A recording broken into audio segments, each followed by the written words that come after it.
எந்த லேடியாக இருந்தாலும் எந்த ஜென்டாக இருந்தாலும் HbA1c ஹையர் சைடில் இருந்தேன்னா அது யூகேபீடியா ஸ்டடின்னு ஒரு ஸ்டடி இருக்குது.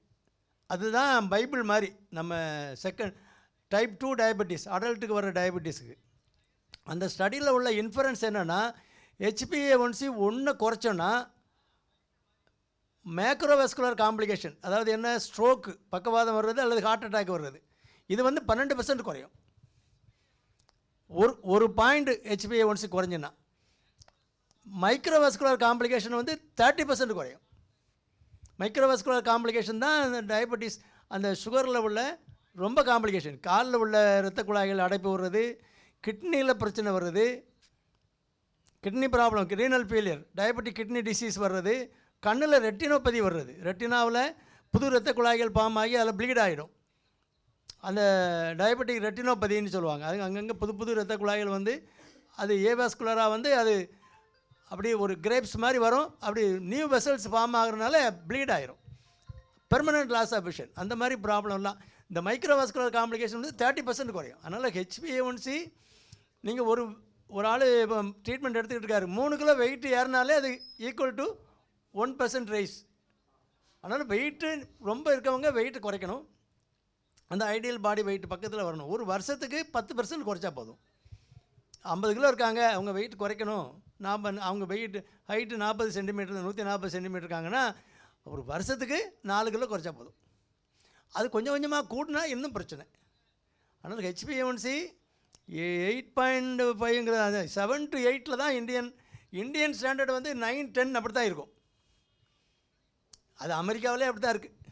எல்லாம் தின்னுபிட்டு ஒழுங்காக நடக்கிறது இல்லை, ஒழுங்காக சுகர் லெவலை கண்ட்ரோல் பண்ணுறதில்ல, பார்க்குறது இல்லை. அதனால தான் காம்ப்ளிகேஷன் எல்லாம் வருது. டயபெட்டிஸ் தான் எல்லா டிசீஸுக்கும் மூல காரணமே. அதனால் இதை கண்ட்ரோல் பண்ணலாம், ஈஸியாக பண்ணலாம். இப்போ என்ன மாத்திரை எடுத்துகிட்டு இருக்காங்கன்னு எனக்கு தெரியல. எல்லா மாத்திரையும் மேக்ஸிமம் ட்ரை பண்ணியாச்சு, எல்லா குரூப்பில் ட்ரை பண்ணியாச்சு. இல்லைனா ஒரே ஒரு பேசல் இன்சுலின் ஒன்று ஆட் பண்ணி விட்டால் டக்குனி நார்மலுக்கு வந்துடும், 7 கீழே வந்துடும். அமெரிக்கன் டயபெட்டிக் அசோசியேஷன் ரெக்கமெண்ட் பண்ணுற டார்கெட் லெவல் வந்து 7 அல்லது 6.5. 6.5 வரும்போது கொஞ்சம் லோ சுகர் நிறையா நேரங்களில் வந்துடும்.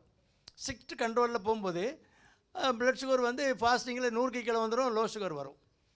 ஆனால் 7 அந்த ரேஞ்சில் வராது. 7 இருக்குன்னா என்ன அர்த்தம், ஃபாஸ்டிங் 130க்கு கீழே இருக்குது, போஸ்ட் பிராண்டில் ஆவரேஜாக 180க்கு கீழே இருக்குன்னு அர்த்தம். அந்த ரேஞ்சில் வச்சுக்கலாம். மாத்திரைகள் என்ன கிடைக்குன்னு தெரியல. இப்போ நிறையா லேட்டஸ்ட்டாக நிறையா டிஃப்ரெண்ட் மோட் ஆஃப் ஆக்ஷனில் வந்துடுச்சு மாத்திரைகள்லாம். ப்ளட் சுகர் லெவல் தானே நீங்கள் வந்து HbA1c ரிஃப்ளெக்ட் பண்ணுது. ப்ளட்டில் சுகர் அதிகமாக இருக்குன்னா கிட்னியில் ஃபில்டர் ஆகும்போது ரீஅப்சார்ப்ஷன் வரும், உள்ளுக்குள்ளே திரும்ப எடுத்துரும். 180க்கு கீழே உள்ள ப்ளட் சுகரெல்லாம் உள்ளே வந்துடும். 180க்கு மேலே உள்ளதை ஒன்றும் பண்ண முடியாது, விட்டுரும், யூரினில் வந்துடும். இப்போ என்ன மாதிரி மருந்து அந்த ரீஅப்டேக் இருக்குல்ல, அந்த திரும்ப எடுக்குதுல, அதை பிளாக் பண்ணுற மாதிரி மாத்திரை கண்டுபிடிச்சிருக்காங்க. SGLT2 இன்ஹிபிட்டார்னு கண்டுபிடிச்சிருக்காங்க. அந்த ரிசெப்டாரை பிளாக் பண்ணிட்டா யூரினில் ஃபில்டர் ஆகிற யூரின் அந்த சுகர் எல்லாம் அப்படியே யூரினில் போயிடும். யூரினில் எப்போதும் 4+ தான் இருக்கும், ஆனால் அவருக்கு ப்ளட் சுகர் நார்மலாக இருக்கும். அந்த மாதிரி டிஃப்ரெண்ட் மோட் ஆஃப் ஆக்ஷன். அதனால் கிட்னிக்கு ஒன்றும் டேமேஜ் இல்லை அப்படிங்கிறத நிறைய ப்ரூவ் பண்ணிட்டாங்க. அது வந்து ஹார்ட்டுக்குமே நல்லது அப்படின்னு கண்டுபிடிச்சிருக்காங்க. அதனால் நிறையா நியூவர் மாலிகூல்ஸ்லாம் இருக்குது, ஈஸியாக கண்ட்ரோல் பண்ணலாம். 8.5 தானே இருக்குது. நீங்கள் 10, 11 அப்படி இருந்தால் கண்டிப்பாக இன்சுலின் போட்டு தான் ஆகணும். நீங்கள் என்ன மாத்திரையை போட்டாலும் 1.5, 2 தான் கூட குறையும். நம்ம சேஞ்ச் பண்ணி மாத்திரையை மாற்றி சரி பண்ணிக்கலாம், ஒன்றும் பிரச்சனை கிடையாது. அதை நான் சொன்னேன். அது என்ன காம்ப்ளிகேஷன், ஒரு பாயிண்ட் கூடிச்சுன்னா எங்கேயோ போகுது காம்ப்ளிகேஷன். வந்து மேக்ரோவாஸ்குலர் ஹார்ட் அட்டாக் சான்ஸ் 12% போகுது. அப்போ 3-4 கூட இருக்கவங்களுக்கு எப்போ வேணாலும் இடி விடலாம் தலையில். அதனால் ரெடியாக இருக்கணும், பார்த்துக்கிட்டு தான். அதனால் மானிட்டர் பண்ணிக்கணும், அவ்வளோதான். சுகர் பேஷண்ட் வந்து ஒழுங்காக நடக்கணும். நடந்தீங்கன்னா எந்த மாத்திரை போட்டாலுமே அழகாக வேலை செய்யும். ரிசெப்டார்லாம் ஆக்டிவாக இருக்கும், மசிலில் உள்ள ரிசெப்டார்லாம். டக்குனு குளுக்கோஸ் மசிலுக்குள்ளே போயிடும், பிளட்டில் நிற்காது, டேஞ்சர் இல்லை. நடக்கிறத விட்டுட்டு கேட்டால் நடங்கன்னா டாக்டர் நடக்கிற கதையாக சொல்லுங்கள் டாக்டர், எனக்கு முடியாதுங்கிறங்க. பிறகு நடக்கணும்னு எனக்கு ஆசையாக இருக்குது டாக்டர் அப்படின்னு 10 வருஷம் கழித்து சொல்லுவாங்க. அப்போ முடியவே முடியாது. ஏன்னா நரம்புகள்லாம் டேமேஜ் ஆகி போகும், முட்டு வலி வந்துடும், எல்லா பிரச்சனையும் வந்துடும். அதனால் நடந்துக்கிட்டே இருந்தால் வண்டி ஓட்டிக்கிட்டு இருக்கும். ஓட்ட வண்டிகள் தானே சுகர் வந்துட்டுன்னா. அதனால் ஒழுங்காக வச்சு ஓட்டிக்கணும். ஆமாம், அப்படியே செகண்ட் கியர், தேர்ட் கியரில் அப்படியே ஓடிக்கணும். டாப் கியர் போகவே கூடாது. அப்படி போனோம். நல்ல பிரிஸ்க் வாக்கிங் ஒரு 3/4 மணி நேரம் இருந்தேன்னா சுகர்லாம் என்ன அதுக்கு சொன்னபடி கேட்கும். அவ்வளோதான். அதுக்காக வேண்டி சாப்பிட்டுட்டு பிறகு கண்ணாபின்னாடி சாப்பிடக்கூடாது. மாவு பொருளை கொஞ்சம் குறைச்சிக்கணும், வெஜிடபிள்ஸை கூட்டிக்கணும். இவ்வளோதான் கான்செப்ட்டு. இப்போ நீங்கள் என்ன சாப்பிட்லான்னு ஒரு லிஸ்ட்டை போட்டு வச்சுக்கிட்டு அதை டிக் பண்ணியே சாப்பிட முடியும்? நடக்கிற கதை. உங்கள் வீட்டில் என்ன சாப்பிட்றீங்க, அதை எப்படி மாற்றணும், என்ன டயட்டு நீங்கள் எடுப்பீங்கன்னு கேட்டு அது கொஞ்சம் ஆல்ட்ரு பண்ணிக்கணும். கஞ்சி குடிப்பேன் அப்படின்னா டெய்லி கஞ்சி தான் குடிப்பேன்னா சரி, அவன் வீட்டில் கஞ்சி தான் இருக்குது, இட்லிலாம் தோசைலாம் இல்லை. அந்த நம்பருக்காக தான் நம்ம இட்லி தோசை சொல்கிறோம். அவன் எவ்வளோ அளவு சாப்பிட்றான்னு பார்க்க 3 இட்லி அப்படின்னா என்ன, ஒரு நம்பர் வந்துடுது. அவன் 4 5ன்னு போகும்போது எக்ஸ்ட்ராவாக சாப்பிட்றான்னு அர்த்தம். கஞ்சி குடிக்கிறியா, இப்படி 3 தடவை பிடிச்சி வச்சுக்க. பழங்கஞ்சி தானே, பழைய கஞ்சியில் அது தண்ணிக்குள்ளேருந்து எடுக்கும்போது அப்படி 3 தடவை பிடிச்சி வச்சுட்டு என்னது வேணாலும் வச்சு சாப்பிட்டுக்க. வெஜிடபிள்ஸ் கொஞ்சம் சேர்த்துக்க. இவ்வளோதான். கஞ்சி நல்லது. It's a complex carbohydrate. ஏன்னா ஈஸ்ட் ஆக்ட் பண்ணும்போது சிம்பிள் கார்போஹைட்ரேட் காம்ப்ளெக்ஸ் கார்போஹைட்ரேட்டாக மாறுது. டைஜஷன் ரொம்ப ப்ரொலாங்டாக இருக்கும். அதனால தான் மம்பட்டி வேலை பார்க்குறவங்கலாம் கஞ்சி குடிச்சிட்டு போகிறாங்க. ரொம்ப நேரம் வயிறு பசிக்காமல் இருக்கும்.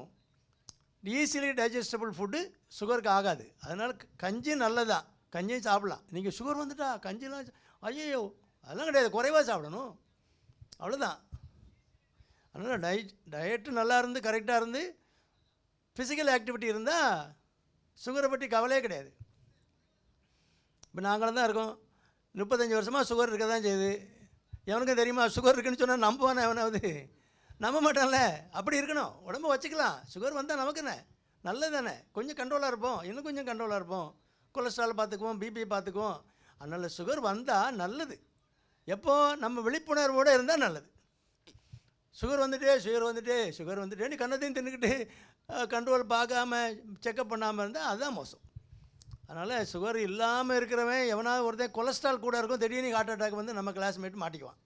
நம்ம வந்து அலர்ட்டாக இருப்போம். கொலஸ்ட்ராலுக்கு மாத்திரை சாப்பிடுவோம், ரத்த உறைவுத்தன்மை குறைக்கிறதுக்கு மாத்திரை சாப்பிடுவோம். சுகர் இருக்கவங்க பீரியாடிக்கலாக செக்கப் பண்ணிக்குவோம், அந்த லெவலுக்கு கீழே வச்சுக்குவோம், பிபி ஒழுங்காக வச்சுக்குவோம்.